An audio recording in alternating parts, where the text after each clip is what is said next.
Okay, nice easy question. So just to get us started here, we'll just revise the inscribed and circumscribed spheres. Now the inscribed is the biggest ball that you can put into a cube, okay, which is easy enough. Circumscribed is more difficult though, because that's the ball or sphere that's just tipping the 8 corners, and that is more difficult. So we'll have a quick look at them. So I'm going to start off with inscribed. So that is just a matter of crossing the corners. So just crossing the corners there, 45 degrees, and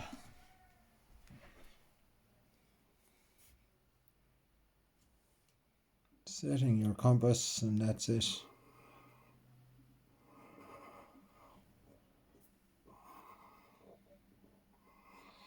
So it's the same in all the views anyway. So it's just a matter of bringing it down. It's the same here in elevation, plan, and view. The circumscribed is more difficult though, because basically it's not going through the corners, it's bigger, it's going around the outside, and to get it you need the diagonal. Now there's two ways of doing this, by rotation or by auxiliary. So I'm going to look at doing both maybe. So let's take a diagonal. I'll put it in red.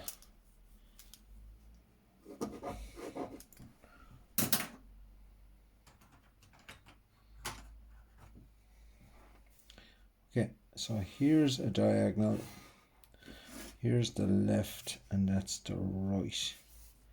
Here is the left, that's the right. So that's our diagonal in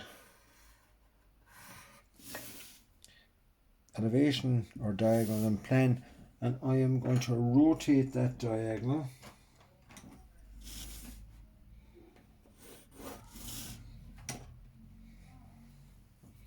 So we leave the left where it is. I'm going to rotate the right, bring it up,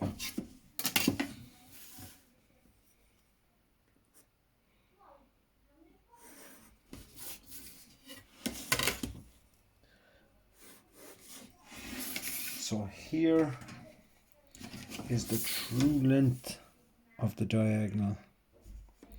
Okay, so that there, I'm going to say TL for true length. And my next move now is I want to bisect that to find the center.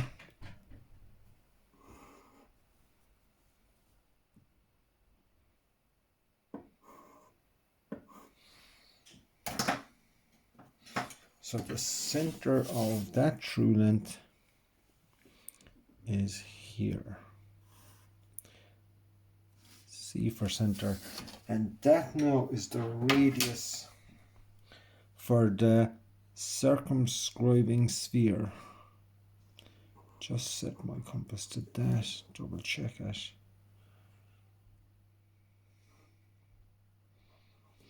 Okay, so now that we know the radius, I can just go back to the center and draw it. So you see the way it's well outside the corners and it goes under the ground.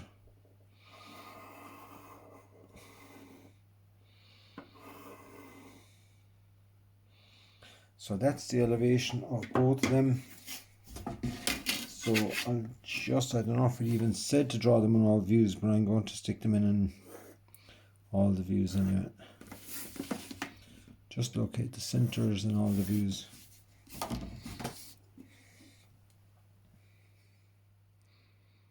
Okay, so there's our sphere in view.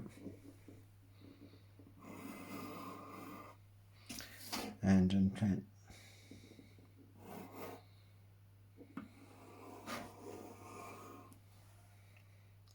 Okay, so as I said, the inscribed sphere is easy. Like that's, you know, no problem at all, because it's just the sphere just touching all the sides. But the circumscribed, you need the true length of the diagonal. So just to kind of have one quick look at that, in that, like,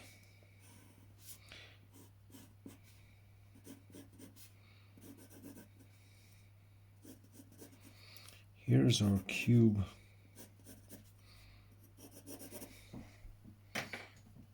And I had the left on the ground,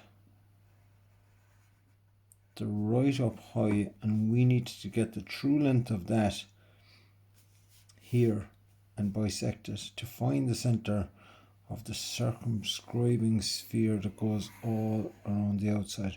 Okay, so that's basically what we were doing. So that's a bit more difficult. Now the next question we're going to look here is a tetrahedron, which is like a triangular pyramid, basically. So this question there is, given that the base of the regular tetrahedron complete the projection to the solid. So because that's sitting on the ground there like that, the apex is right above, is in the middle, basically. Okay, so here is our, now I could have done this by bisecting all triangles with a compass as well, but that is the plan. And the difficulty with drawing a tetrahedron is to find the height of the apex of it. Okay, so we know if that's corner 1 and that's corner 2 on the ground and 3, all of them are on the ground.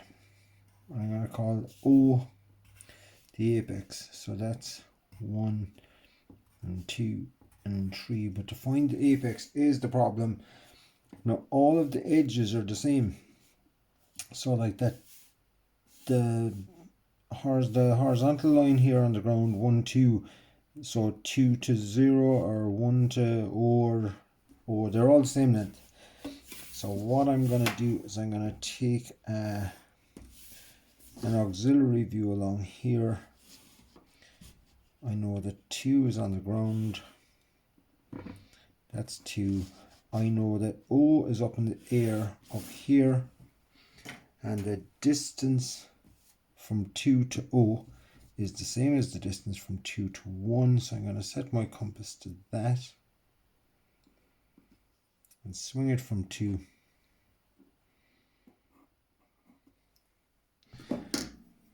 So that's the true length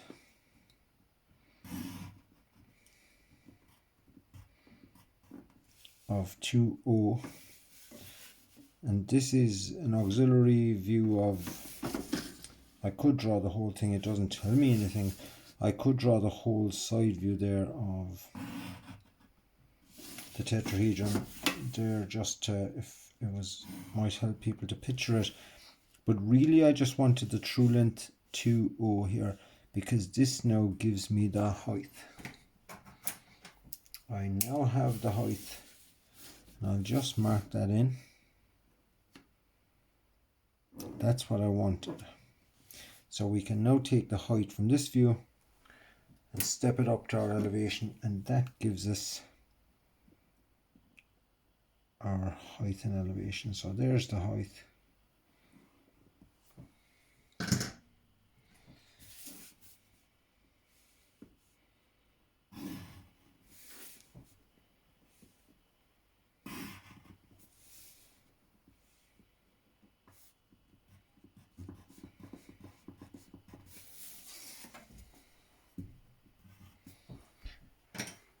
And the true length, if I was to put measurements on this and check that, like I'm getting that the true length of that there is like 59.5 or 60. But the height off the ground is only 48-ish. So that's 48 up there. And the true length, you can only see in this whole drawing, we can only see the true length of the 3 sides that are on the ground. And in this view I have the true length of 2 to O, or 2 to the apex, because I'm looking at 90 degrees to it, and none of the sloping sides are a true length in the elevation. So that's our tetrahedron. Now this tetrahedron was turned that way. Now the only thing that's different about this one is that it's sort of just turned around so that the horizontal line is on closest to the XY line here, and I was further away from it up here. But it said, given is the partial plan of a tetrahedron, complete the projections and draw the inscribed and circumscribed spheres. Okay, so they're looking for inscribed and circumscribed spheres. Blah. So again, a bit the same. Gonna project these up. I'll number this again: 1, 2, 3, 1, 2, 3, and again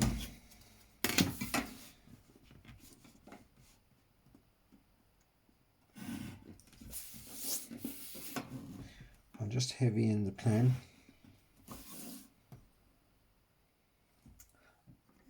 Oh god, never move the camera.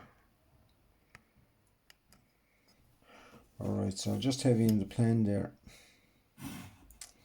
And the same as the last time. Now I could check if they're the same, but I think they're probably the same size. But anyway, I'll just redo it again anyway. It's good practice. So here is 1 and 3, because I'm hat, left foot, right foot. I'm looking in from here. So here's 1 and 3 on the ground. Here's O up in the air. So I want to set my true length, because all the edges of the tetrahedron are the same. So here is my true length. It's actually 2 I need to bring up.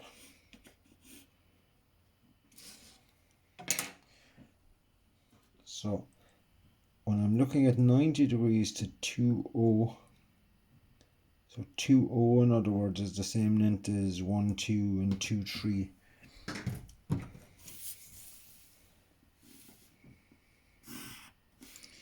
So that's 2O, and that's the true length. And that allows me to find the height. I'll finish off the view even though I don't need to. But all of this was just about finding the height.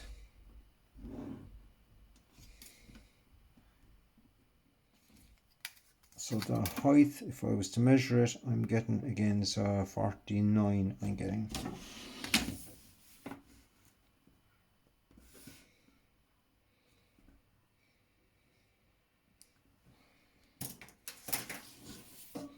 So here is the elevation.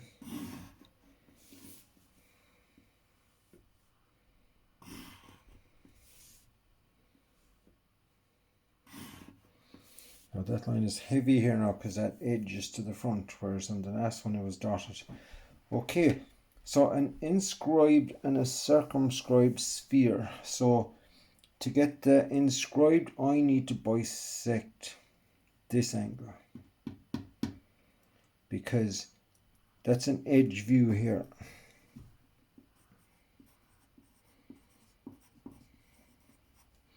That's an edge view of one of the surfaces, and on the ground is also an edge view. I'll just say EV for edge view here on the ground.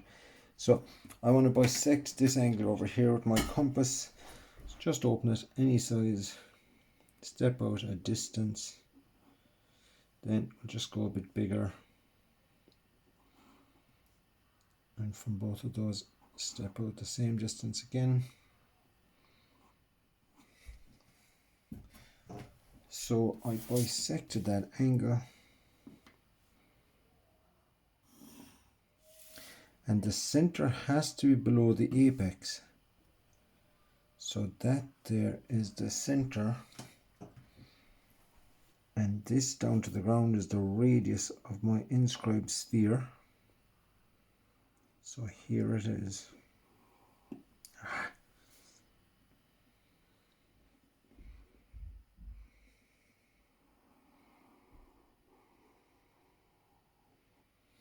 Okay, so there's my inscribed sphere in the auxiliary view, so I'll just draw that in the plan.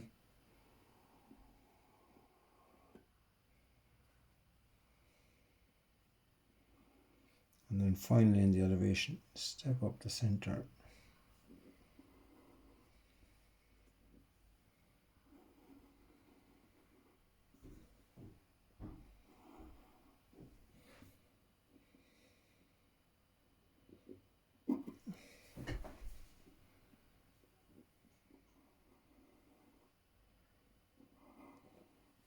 Okay, now if I wanted the points of contact, I'll just throw them in.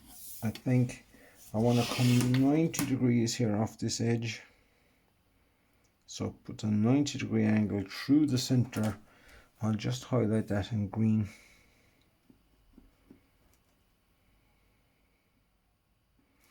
So that's my point of contact. So when I bring that back down, it's here. And once I have that, I could just take that distance in and step it on all of the edges. I suppose I will, just for the sake of doing it properly.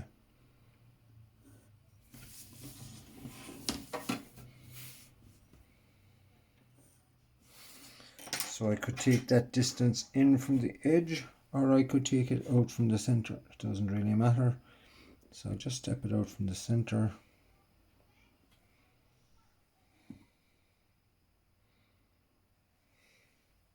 So there are the points of contact.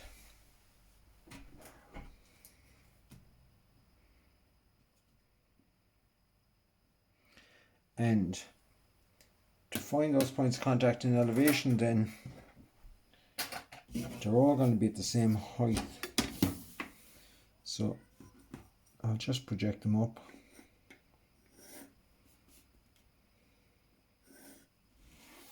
And I can just take the height from the auxiliary. So how far above the ground is that point of contact? Straight up vertically, it's that far up. So here we go. 1, 2, 3. And I'll just put them in green. 1, 2, 3. So they're the points of contact.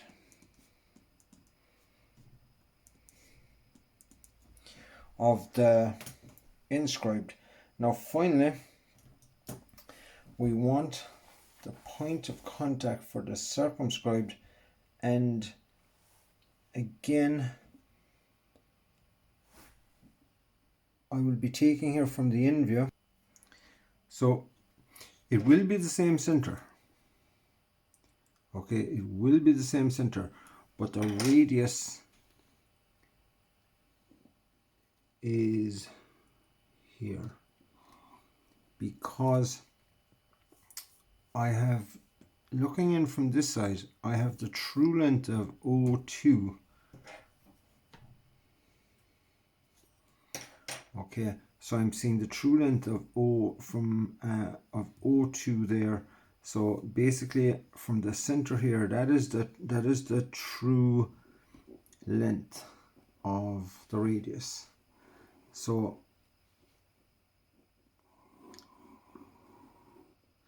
that's it in my auxiliary here, and just draw it in the elevation.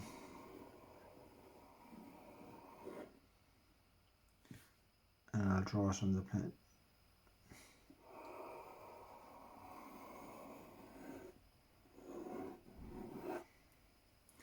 Okay, and again, that's marginally outside the circle in all those views. Okay, that is not going through the point there. Sorry, it is going through the top. Whoa. Okay, going through the top, but outside the other two, yeah. So That there is our inscribed, which is tangent, and our circumscribed then is the sphere that's outside, but all the corners of the triangular pyramid are touching the sphere. So that's something that comes up a nice bit in the short questions there. It's something that you need to practice.